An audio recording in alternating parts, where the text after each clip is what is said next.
The Packers won, but still have some kinks to work out. Join me today for a Victory Monday recap of the Packers win over the New York Giants. Yeah, I've been wanting this shit forever. I've been in the field with whatever they throw at me. Brush it off, pick myself up, moving on to the better. Okay. Hey. Yeah. Ain't no errors, baby, it's a new era. I wake up early feeling rich like I'm cash.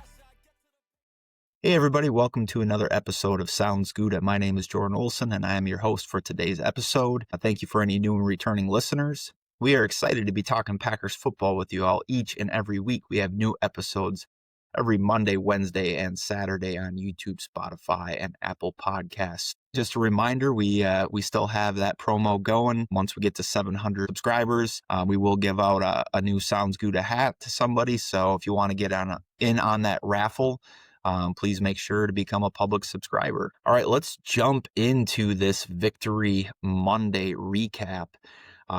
Feels good to be back in the win column. And you know, it's not perfect. It's far from perfect, but the Packers did make some steps in the right direction and have set themselves up with games coming up against Minnesota and Detroit in the next couple of weeks to be able to go out and put themselves back in a position to win this division. They have a lot of work to do, though. So let's just talk about some things on the offensive side of the ball. The Packers scored 27 points, but as I said, still have some kinks to work out. Overall thoughts, Jordan Love played pretty well in this game. He was not getting a lot of help, especially early on. I think I looked at one point in time, he was 4 for 9 in the second quarter with 4 recorded drops. The team contributed 1 or 2 more later in the game. So I thought overall that Jordan, while he was getting pressured, showed poise, made some good throws. If his wide receiver core would have helped him out, or his receiving core would have helped him out a little bit more, his stat line would have looked something more like 17 for 225 yards, 2 TDs. So really would have been a very solid performance overall. And this offense would have felt a lot less disjointed early on the game, which just right back to the same problems that we've been having in these games that we've lost throughout the season at this point in time. So, you know, very clear to me, and maybe it'll take time, but we do not have an impact tight end on this roster behind Tucker Kraft. I really don't like throwing around the term bust that much, but I think we're getting close to knowing that Luke Musgrave is never going to live up to his draft stock at this point in time, or his drafted position. You know, we really just got to see how we can maximize what we can get out of him. But, you know, he fumbled to nearly end a scoring opportunity in the first half. The Packers kind of got bailed out there. He was credited for a drop or two. He might not have got credited for that one, which ended up being that one ended up being a drop, which saved them in that situation. So he had a couple costly drops. That one actually, fortunately, kind of helped the Packers.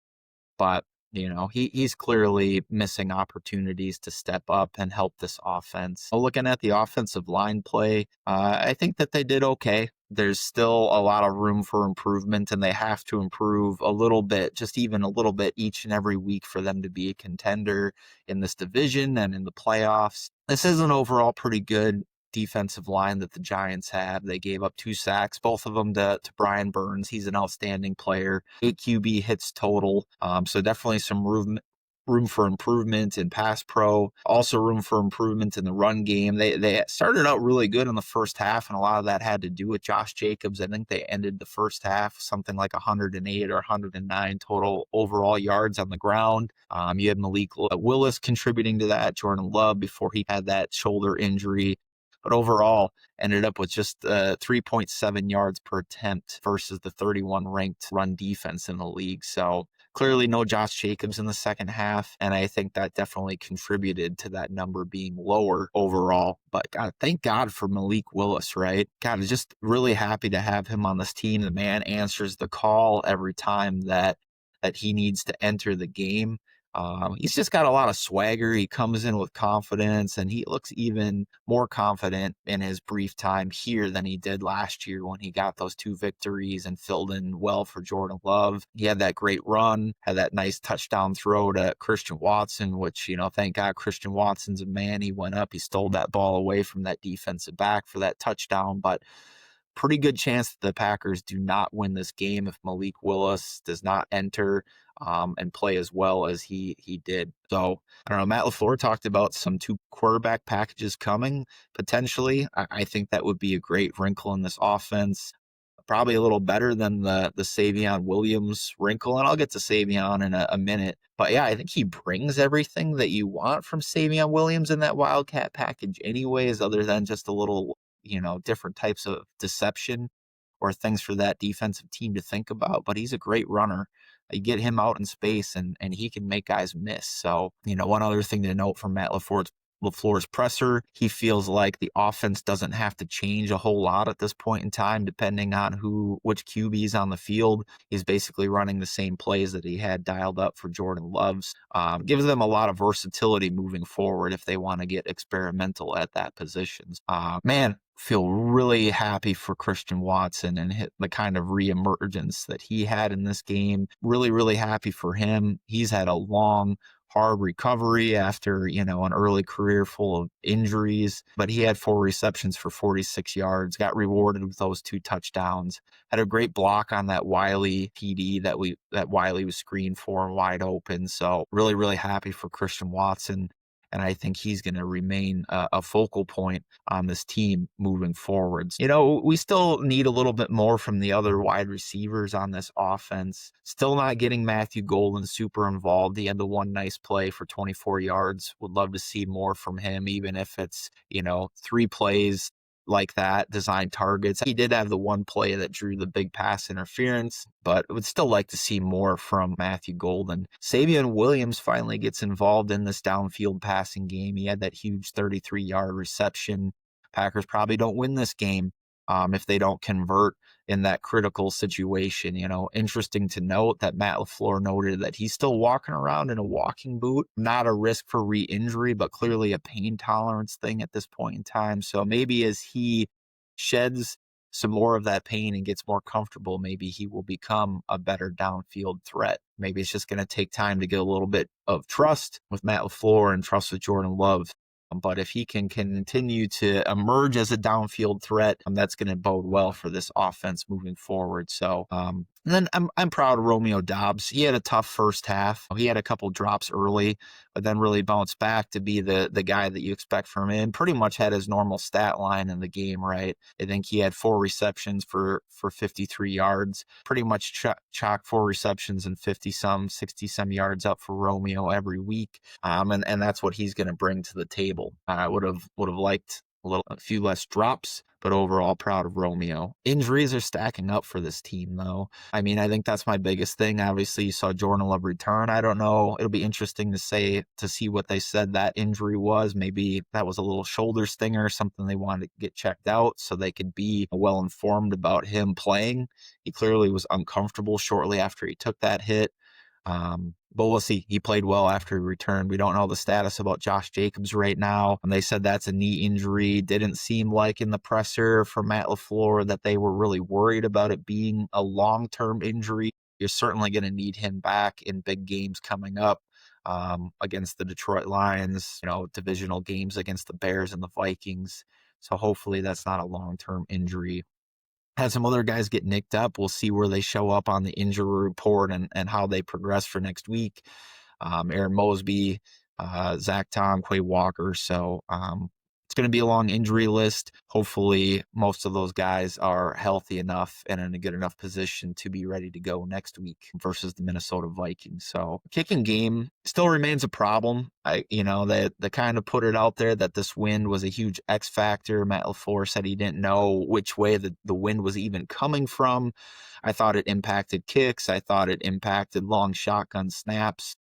Sean Ryan, I think, had a few of them off target, but I don't know. I'll give Haversack the benefit of the doubt and give him another chance next week. They're probably going to need to do that to try to get McManus healthy as he continues to be day to day. But after all of us were calling for Lucas Haversack to be the guy, maybe they still really trust McManus's consistency. We don't really know what Haversack's looking like in practice at this point in time. So just kind of interesting to see where the Packers will go with their kicking game from there. But I can't believe after we gave McManus that extension, I know injury was an impact, but we're still talking about this kicking game. And that's tough at this point in time. So, one more offensive note, but the Packers, Matt LaFleur made the decision to leave Malik Heath home. A lot of, he was asked about that in the presser after the game. They said that business was between Matt LaFleur and himself. This is complete speculation, but I'd have to imagine that Matt LaFleur was sending a message to this team about preparation and practice. And, one of the things besides his play calling that we've been very critical about this year is kind of been the details, the details in the route, details in the blocking game, the pre-snap penalties, all of that stuff. So if Matt LaFleur didn't feel like Malik Heath was putting in the work, doing the right things this week, I'd have to imagine that he sent a message to the rest of that team that, hey, if you're not showing up and performing to the standard in practice, which is really where you set the foundation for the game, you're not going to be a part of it. So we'll see. We'll learn more about that situation. Like I said, what I just said now is total speculation, but I think that there's a pretty good chance that that has something to do with it. Maybe not. Maybe there's some personal stuff. We never know what's going on in people's personal life, similar to what happened with Romeo Doubs last year. Romeo rebounded and bounced back well after his suspension, and has been nothing but a team guy since. Talking about the defense now for a little bit, I don't have a ton of defensive notes. Really wanted to talk about the offense a lot. The defense doesn't have a sparkling performance like they did in the last 2 weeks, but they do enough to get the job done. They give up 20 points to basically an unscouted team against Jameis Winston, new head coach. They had some opportunities to put this game away. I think one big turning point in this game that allowed the Giants to really stick around was that Edgerrin Cooper opportunity to bring down Tyrone Tracy in the first half, ended up going down and leading to a scoring drive there. It would have been a long fourth down. The Giants would have had to punt. And I think if the Packers would have come back and got a touchdown or a score there and then scored coming out of the second half, that really could have put the Giants away in this game, but it left them with an opportunity to stick around and have that life. And, Jameis has been doing it for a long time. He's going to go out there and he's going to sling it till the end of the game. And that's what they did. Ultimately, Evan Williams comes up with the game sealing INT. But this secondary, they missed opportunities to put the game away and really win the turnover battle. This team could have really had 2 or 3 interceptions in this game. And maybe that, last year there was a huge emphasis on winning the ball. I can't imagine that just went away this year. But I think they should start talking about that in the locker room again and really find a way for this offense to be on the field a lot more than the opposing team's offenses are. That will really help out this defense be sharp and take care of business the way they need to. Micah Parsons comes out, gets a sack and a half. That was the first sacks that he's recorded in a couple games. He's familiar with that New York Giants team, but really good to see him perform. I think he's got 8 sacks on the year. Bearing injury, should be well safe in heading towards an 11, 12, 13 sack season. And we're going to need that going down the stretch here for the Packers to contend and have an opportunity at this division. So lots of areas for improvement all the way around. Okay performance, right? They went on the road. They played in a place that they've struggled to win in the past in MetLife. They get it done. Just to look around the NFC, some interesting notes. It's getting to be that time of the year where we're going to start to look at the scoreboards and the standings because that's going to have a big impact on how things shake out. The Detroit Lions go out and only manage to score 9 points against the Eagles on Sunday Night Football. A little perspective that makes you feel better about the Packers' offensive performance versus that team. The Eagles are clearly starting to figure it out on defense, and for them to hold the Lions, which have gone out and scored 30, 40 points multiple times this season, to 9 points, makes you feel a lot better about only going out there and scoring 7. So I also makes me feel a lot better that the Packers are right there with the Lions and the Eagles in terms of talent, as long as they can find consistent execution during these games. So we'll see. And that was a big one for the Packers, because now if they can beat the Vikings and they can go out and find a way to win on Thanksgiving Day, that really puts them back in the driver's seat for this division. They have to go out and do it and prove it, though. The Bears beat the Vikings 19-17 on a last-minute kick. The Vikings drove down the field, took the lead.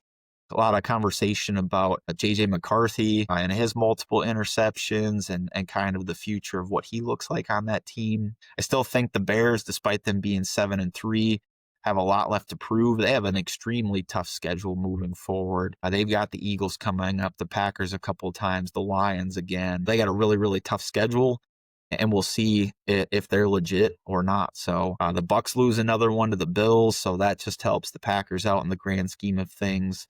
The Lions beat the the Rams beat the Seahawks, so they're 8-2 now. But both the Rams and the Seahawks are going to be right there in the thick of the playoff picture in the end. I think one of those two teams is winning that division. But the 49ers are starting to look like their old selves a little bit. They're playing pretty good football. They're 7-4. I think the 49ers are a playoff team as well and end up being one of those wild card teams. So lots to think about as we look around the league. Things are certainly getting really interesting. Last thing I'll hit, plays of the game. So I'm going to give the play of the game to Jordan Love and Christian Watson on that game-sealing touchdown. With 4 minutes left, Jordan Love threw an absolute dime. Christian Watson made an outstanding catch in the back of the end zone. They go out, they convert the 2-point conversion. So that gives the Packers the lead, and the lead for good at that point in time. But that was an outstanding throw and catch by that duo, and you hope you see a lot more of that moving forward. Game balls, it'd be easy to go out and give it to Christian Watson with his 2 TDs and his overall play. But as I said earlier, I don't think that the Packers win this game without Malik Willis coming in, stepping up, throwing that touchdown, having his confidence and swagger to lead this offense. I kind of think it jump-started that offensive unit a little bit. So I'm giving my game ball to Malik Willis this week. Like that guy. Wish we could keep him around, but he's going to go off and he's going to get an opportunity to be a starter with somebody, and that's going to be great for him. So as a result, maybe we'll get a nice compensatory pick in 2027, but happy that he's our backup. And when Jordan Love is out, he gives his team a chance every time. That's it, everybody. More content from Sounds Gouda every Monday, Wednesday, and Saturday. I want to thank you for listening. Please make sure to share this with your family, friends, and other Packers fans. If you're watching on YouTube, please make sure to like, subscribe, and comment. It helps out the show a ton. Connect with us on X. I'm at Olson Jord, and Rob Ralph is at Sounds Gouda with 3 A's. But until next time, Packers Nation, have a Gouda morning, a Gouda afternoon, and a Gouda night. Go Pack, go.